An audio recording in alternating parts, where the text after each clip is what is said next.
ఈరోజు మీరు హైకోర్టు తీర్పు ఉద్యోగస్తులతో ఒకటే చెప్తున్నారు. చాలా అద్భుతమైనటువంటి 2, 3 ఆకర్షణీయమైనటువంటి తీర్పులు వచ్చాయి.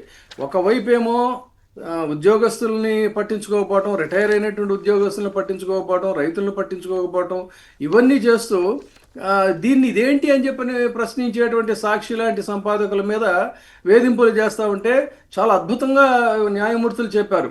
సభా హక్కులు అనేటువంటివి చట్టాలు తయారు చేయడానికి తప్ప అవి మీకు కూడా వర్తిస్తాయి, మీరు కూడా సాధారణ పౌరులే, చట్టాలు మీకు కూడా వర్తిస్తాయి తప్ప ఎడాపెడా చేయడం ఇది చాలా ఇంపార్టెంట్ కామెంట్ అండి ఈరోజు నిన్న. అవును, అంటే మీరు ఆ ప్రస్తావన తెచ్చారు కాబట్టి చెప్తాను. ఇది వాళ్ళు సభా హక్కుల పేరుతో ఎలా పడితే అలా చేయడానికి వీల్లేదు. సామాన్యులకు వర్తించే చట్టాలే మీకు వర్తిస్తాయి. అలాగే ఇదే విషయాన్ని సుప్రీంకోర్టు చాలా స్పష్టంగా చెప్పింది. పౌరుల హక్కులను ప్రభావితం చేస్తుంటే శాసనసభ నుండి చట్టసభల నిర్ణయాలపై న్యాయ సమీక్ష చేయవచ్చు అని వీళ్ళు చెబితే వీళ్ళు ఇంకా ప్రాథమిక దశలోనే ఉంది, ఆ తర్వాత రావచ్చు కోర్టుకి అని చెబితే వీళ్ళు వ్యాజ్యాల కొట్టివేత అని రాశారు ఎల్లో మీడియా ఏమండి. తర్వాత వీళ్ళు ఇంకా ఇది చాలదన్నట్లుగా కాంట్రాక్టర్లను బెదిరించిన మంత్రి అనుచరుడు అని ప్రచురించినందుకు సాక్షి ఎడిటర్ ధనుంజయ రెడ్డి పైన కేసు అంట. టెండర్లో పాల్గొనొద్దు అని శీర్షికన కర్నూలేషన్లో కథనం వస్తే వాస్తవాలు జీర్ణించుకోలేక కక్షగట్టిన కూటమి నేతలు ఎడిటర్ ధనుంజయ రెడ్డిపై ఎఫ్ఐఆర్ నమోదు. కర్నూలులో 5వ కేసు అంట. అసలు ఎస్పెషల్లీ కర్నూలులో ఆ పుణ్యాత్ముడు ఎవరో, ఆ డయ్యాజీ గారో ఎవరో, మరి ఆయన ఆధ్వర్యంలో ఇవన్నీ జరుగుతున్నాయా లేకపోతే ఆయనకి సంబంధం లేకుండా జరుగుతున్నాయో మనకు తెలియదు. కానీ బట్ మీరు అన్నట్లుగా ఈ సాక్షిని ఎందుకు ఇంత వెంటాడాల్సినంత భయపడిపోతున్నారు ఎందుకు వాళ్ళు, గవర్నమెంట్లో ఉన్నవాళ్ళు? మరి గతంలో ఇదే మీకు గుర్తుండే ఉంటుంది, రామోజీరావు మీద శాసన మండలిలో పెద్ద ఇష్యూ అయింది. ఇష్యూ అయితే ఆయన్ని శాసన మండలికి పిలిపించడానికి నిర్ణయం తీసుకుంది కౌన్సిల్. అప్పుడు రోసయ్య గారు వీళ్ళంతా కూడా అపోజిషన్లో ఉండేవారు కదా, అప్పుడు వాళ్ళకి మెజారిటీ ఉండేదన్నమాట. ఆ టైంలో ఇదే రామోజీరావు హైకోర్టుకి వెళ్ళి రక్షణ పొంది విజయరామారావు గారు ఇక్కడ కమిషనర్ అనుకుంటా, ఆయన వెళ్ళినప్పుడు ఆ స్టే చూపించుకుని తప్పించుకున్నారు వెళ్లకుండా. సో చట్టసభల నుంచి ఆ రకమైనటువంటి రక్షణ పొందిన ఈనాడు గారు కానివ్వండి, ఇంకెవరైనా కానివ్వండి, ఎల్లో మీడియా ఇప్పుడు సాక్షి మీద విపరీతంగా ఇట్లాంటి రాస్తే రేపు వాళ్ళ మీద కూడా చుట్టుకుంటుంది కదా ఏదో ఒక రోజున. ఇటువంటి విషయాల్లో ఉన్న మీడియా ఒక మద్దతుగా ఉండాల్సిన పరిస్థితి, లేదా ఒక తాటి మీద ఉండాల్సిన పరిస్థితి అంటారా, కాదంటారా?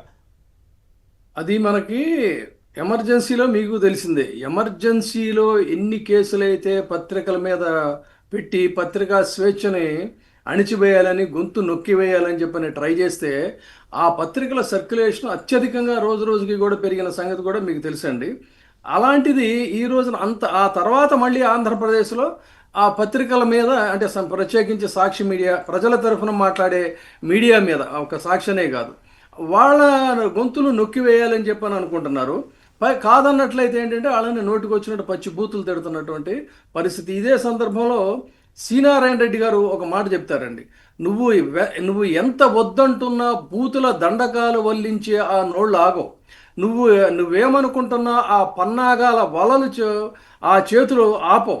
ఇక నీ ముందున్న కర్తవ్యం ఆ దండకాలను గడ్డి పరకల్లా ఎగజిమ్ముకుంటూ, ఆ గడ్డి పరకల్లా తీసివేసి ఎగజిమ్ముకుంటూ ఆ వలలను కాలి గోళ్లతో తెంచేసుకుంటూ నీ గమ్యం వైపు సాగిపోవటమే. ప్రవాహాలకు అలలెత్తి పురోగమించడం ఎవరు నేర్పారు? ప్రసరించే గాడ్పులను ఎవరు శాసించారు? ఎంతటి మహోద్యమైన ఆరంభమయ్యేది ఏ 10 గొంతుకల నినాదాల నుంచే. జనవాణిగా రూపొందేది అసంఖ్యాక ప్రగతి శక్తుల పిడికెల నుంచి. ప్రతి మౌనం నిస్సహాయతకు నిదర్శనం కాదు. కొన్ని మౌన రీతులు చైతన్య ఖడ్గాలకు పదును పెట్టే రహస్య కేంద్రాలు. ఈరోజు ప్రజలేమీ మాట్లాడడం లేదు కదా అనుకోవద్దు. అవన్నీ కూడా చైతన్య ఖడ్గాలు సమయం వచ్చినప్పుడు. నిన్న చూసుకున్నట్టయితే 10ల సంఖ్యలో ప్రారంభమైనటువంటి జనం ఏ రకంగా వచ్చారో తెలుసు. కాబట్టి అన్ని ప్రజలు గమనిస్తున్నారు. ఈ అణిచివేత దోపిడీ విధానాల మీద డెఫినెట్గా ప్రజలు ప్రతిఘటించారు. ఈ లెక్కన ఈనాడు, ఆంధ్రజ్యోతి ఇటువంటి వాటి మీద జగన్ గారి టైంలో ఎన్ని కేసులు పెట్టి ఉండొచ్చు. ఈ వీళ్ళు చేస్తున్నటువంటి వాళ్ళంతా ప్రజాస్వామ్యవాదులండి. ఇప్పుడు అంత జరిగినా కూడా ఆయన్ని అసలు ఒక ముఖ్యమంత్రిని పట్టుకొని నోటికి వచ్చినట్టుగా తిడతా ఉంటే అల్పజీవులు, అంగుష్ట మాత్రలు, ఆయన హోందాగా నవ్వుకొని వదిలేశాడు తప్ప ఆయన ప్రతీకారేచ్ఛకు కనుక ఆయన పాల్పడితే అసలే వాళ్ళు ఎక్కడుండేవాళ్ళు అనేది కూడా వాళ్ళు ఒకసారి ప్రశ్నించుకోవాలి. తర్వాత ఈ రోజున హైకోర్టు చెప్పినట్టుగా తాము చట్టానికి అతీతులు అనుకుంటున్నారు, అతీత శక్తులు అనుకుంటున్నారు వాళ్ళు. కానీ మీరు కూడా చట్ట పరిధిలోకి వస్తారని హైకోర్టు చెప్పింది. ఇది ఒక హెచ్చరిక లాంటిది.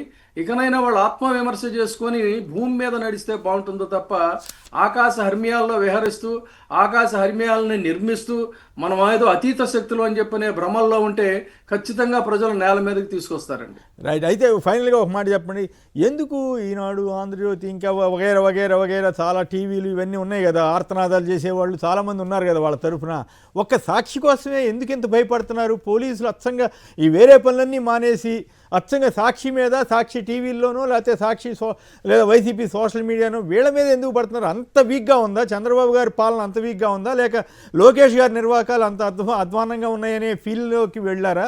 అసలు ఏమిటి వాళ్ళ వైఫల్యాన్ని ఈ రకంగా కప్పిపుచ్చుకోవడానికి ప్రయత్నం చేస్తున్నట్లా ఏమిటి అసలు? నాకు అర్థం కావట్లేదు. మామూలుగా రాసుకున్నారులే, ఏమంటే ఖండనివ్వండి చెప్పే రోజులు పోయి మరీ నిజంగా తేడా వచ్చి అబద్ధాలు రాస్తే ఓకే, అది వేరే విషయం, కేసులు పెట్టారండి. ఏమి ఉన్నా లేకపోయినా ప్రతి చిన్న దాని మీద కూడా కేసులు పెట్టే పరిస్థితికి వెళ్తున్నారంటే తెలుగుదేశం, బీజేపీ, జనసేన కూటమి సర్కార్ ఆంధ్రప్రదేశ్లో అంత బలహీనంగా ఉన్నట్లు అనుకోవాలా? ఇదేంటంటే ఒక మైండ్ గేమ్ అండి. వాళ్ళకి తెలుసు, అంటే జర్నలిస్టులు అనేటువంటి వాళ్ళు చేసేటువంటి వృత్తి వాళ్ళు అనుకుంటున్నట్టుగా ఉద్యోగం కోసం పొట్ట నింపుకోవటం కోసం అనుకుంటున్నారు. పొట్ట నింపుకోవటం కోసం ఉద్యోగం చేసేటువంటి జర్నలిస్టులు ఉన్నారు. కానీ జర్నలిజం అనేటువంటిది ఒక అసిధారావ్రతం. అది ప్రజల తరఫున మాట్లాడేటువంటి ఒక శక్తి. దాన్ని తొక్కివేస్తే మైండ్ గేమ్ ప్లే చేస్తున్నారు వీళ్ళు. ఏంటి, ఇప్పుడు వాళ్ళంతా పాపం రిపోర్టర్లు, వాళ్ళు సగటు జీవులండి. వాళ్ళ మీద పదే కేసులు పెట్టినట్లయితే వాళ్ళు భయపడిపోతారు. ఆ రకంగా కొంత సప్రెస్ చేయొచ్చు అనుకుంటున్నారు. కానీ మొన్న మనం చూసాం, ఏది స్టింగ్ ఆపరేషన్ చేసినటువంటి ఒక జర్నలిస్ట్ సాక్షి, అతన్ని నిజంగా నేను మనస్ఫూర్తిగా ఒక సంపాదకుడిగా నేను అతన్ని అభినందిస్తున్నాను. జర్నలిజం అంటే అది ధైర్యం, బెల్ట్ షాపుల్ని బయటపెట్టిన తీరు ఎంత అద్భుతం అంటే నిజానికి మద్యం అమ్మేటువంటి అరాచక శక్తుల ముందు ఆర్థికంగా చూస్తే అతను చాలా బలహీనుడు. కానీ అతని గుండె ధైర్యం చూసినట్లయితే అద్భుతమైనటువంటి జర్నలిజానికి, నిఖార్సైన జర్నలిజానికి అతను ఒక ప్రతినిధి. అందుకని భజన చేసేటువంటి భజన పరులు ఇవాళ వాళ్ళ వెనకున్నటువంటి పడేసినటువంటి గడ్డి చూసుకొని ఆహా మనం ఇంత తెగబలిసామనుకుంటున్నారు. కానీ ఆ జర్నలిస్టును చూసి జర్నలిజం అంటే ఇది అని చెప్పని వాళ్ళు ఒకసారి సిగ్గుపడాలి. జర్నలిజం ముసుగులో ఉండి భజన చేసేటువంటి ఆత్మ అనే వాళ్ళ యొక్క సెల్ఫ్ రెస్పెక్ట్ని కూడా తాకట్టు పెట్టి వికృత పోకడలతో సైకాలజీలో తెలిసినటువంటి పదాల యొక్క అర్థాలు మార్చేసేటువంటి దౌర్భాగ్య స్థితిలో ఉన్నటువంటి వాళ్ళు మనమా జర్నలిస్టమో అతనా జర్నలిస్ట్ అని ఒకసారి పోల్చి చూసుకోమనండి. జర్నలిజం అంటే ఏంటో తెలుస్తుంది. రైట్. నిజానికి ప్రభుత్వానికి చిత్తశుద్ధి ఉంటే, ప్రభుత్వం బెల్ షాపులను అరికట్టే పరిస్థితి ఉంటే ఆ రిపోర్టర్ని సన్మానం చేయాలి. ప్రభుత్వం ఉత్తమ జర్నలిస్ట్ కింద డిక్లేర్ చేసి సన్మానం చేసి ఆ తర్వాత బెల్ షాప్ కూడా చర్య తీసుకోవాలి. తీరా చూస్తే విచిత్రం ఏంటంటే బెల్ షాపుల వాళ్ళకి మద్దతు ఇస్తున్నారు, ఇట్లాంటి బయట పెట్టిన వాళ్ళ మీదేమో కేసులు పెడుతున్నారు. ఇది ప్రభుత్వం అంటారా? ఇది ప్రజాస్వామ్యం అంటారా? దురదృష్టం అది. అతని మీద కూడా సామాజిక రుగ్మత కదా, ఏమంటారు? రేపు అతని మీద కూడా కేసు పెడతారు, ఏదో ఒక వంకతో కేసు పెడతారు ఖచ్చితంగా. కాకపోతే ఆ కేసులన్నీ కూడా వాళ్ళు పెట్టేటువంటి అక్రమ కేసులు ప్రతిదీ కూడా ఒక ప్రశంస కింద, ఒక పూలహారం కిందే జర్నలిస్టులు గాని, కార్యకర్తలు గాని, మాట్లాడేవాళ్ళు భావిస్తారు తప్ప కేసులతో వాళ్ళు ఏదో చేయాలని చెప్పని అనుకుంటే అది వాళ్ళ యొక్క పిరికితనానికి ప్రతీక అండి. అవును, నాకు అనిపిస్తా ఉంది విజయబాబు గారు. విజయభాస్కర్ రెడ్డి గారి టైంలో దోబగుంట రోసమ్మ అని ఒక ఆవిడ సారా వ్యతిరేక ఉద్యమం మొదలు పెడితే ఆ రోజుల్లో కలెక్టర్ రాజు గారు వీళ్ళంతా కూడా ఎంకరేజ్ చేశారు ఆ వ్యతిరేక ఉద్యమానికి. ఎంకరేజ్ చేయటమే కాకుండా విజయభాస్కర్ రెడ్డి గారు అయితే ఆ ఉద్యమాన్ని సరే ఈనాడు టేకప్ చేయటం ఇవన్నీ తెలుసు కదా. ఆ తర్వాత ఆయన ఎవరి మీద కేసులు ఇట్లాంటివి ఏం పెట్టలేదు. ఆయన శుభ్రంగా సారా నిషేధించాడు. అయినప్పుడు కూడా సరే ఈనాడు వాళ్ళ పొలిటికల్ స్ట్రాటజీ వాళ్ళు వాడుకున్నారు, అది వేరే కథ. కానీ ఆ రోజున్న ప్రభుత్వాలు ఇట్లాంటి సారాని ఇటువంటి వాటికి వ్యతిరేకంగా చేసిన వాళ్ళని ప్రోత్సహిస్తే, ఇప్పుడున్న ప్రభుత్వాలు దురదృష్టవశాత్తు సారా మీద ఏదన్నా మాట్లాడితే, అదే మద్యం మీద ఏదైనా మాట్లాడితే ఎదురు కేసులు పెడుతున్నారు. ఇది సమాజానికి శ్రేయస్సా? ఏపీ ప్రజలకు ఉపయోగమా? ఏపీ సమాజానికి ఏమైనా మేలు జరుగుతుందా? అదే చాలా విచిత్రమైన పరిస్థితి అనమాట. నాకు అదే ఆశ్చర్యం వేస్తూ ఉంటుంది. ఇప్పుడు పేరయ్య గారు ఎవరు టంగుటూరు నుంచి. పేరయ్య గారు నమస్కారం, మాట్లాడండి. నమస్తే సార్. నమస్తే, మాట్లాడండి. నేను ఇక్కడ విజయవాడలో హైకోర్టు లాయర్ దగ్గర అసిస్టెంట్ చేస్తున్నా. యాక్చువల్గా ట్రైన్ లో ఉన్నాను నేను. ఓకే, నాకు 2 నిమిషాలు టైం ఇవ్వండి, మీతో మాట్లాడాలని చెప్పేసి నేను కనెక్షన్ కల్పించుకున్నాను. ఏంటి విషయం చెప్పండి దయచేసి. మేము సబ్జెక్ట్ ఏం మాట్లాడుతున్నామో అది మాట్లాడుకోవాలి. కేబుల్లో సాక్షి టీవీని కంప్లీట్ గా బ్యాన్ చేసేసారు ప్రకాశం జిల్లా మొత్తం. ఓకే, అందుకే ఆల్టర్నేటివ్గా ఒకటి కేబుల్ ఆపరేటర్ల మీద ఒత్తిడి తీసుకురావటం, మాకు కనెక్షన్ ఇస్తావా తీసేస్తావా అని, మొత్తం తీసేయమంటావా అని. 2 ఈ టాటా ప్లే ఇవన్నీ ఉన్నాయి కదా, కొత్త టీవీ ఇవన్నీ వచ్చినాయి కదా. సాక్షి చూడడానికి కూడా మాకు వీలు లేదు. పోతే మా వాళ్ళు వస్తున్నాయి సార్, ఆంధ్రజ్యోతి, టీవీ5 అవన్నీ బాగానే వస్తున్నాయి. Okay, hello, right okay. నిన్న జగన్ గారు వచ్చి పంటలు మొత్తం అన్ని చూశారు, ఎవరెవరు నష్టపోయింది ఇన్ని చేశారు కదా సార్. అవును. ఇక్కడ మాకు హైవే మీద 2 మందు షాపులు ఉన్నాయి. టంగుటూరులో, టంగుటూరు ఊర్లో 8 బెల్ట్ షాపులు ఉన్నాయి.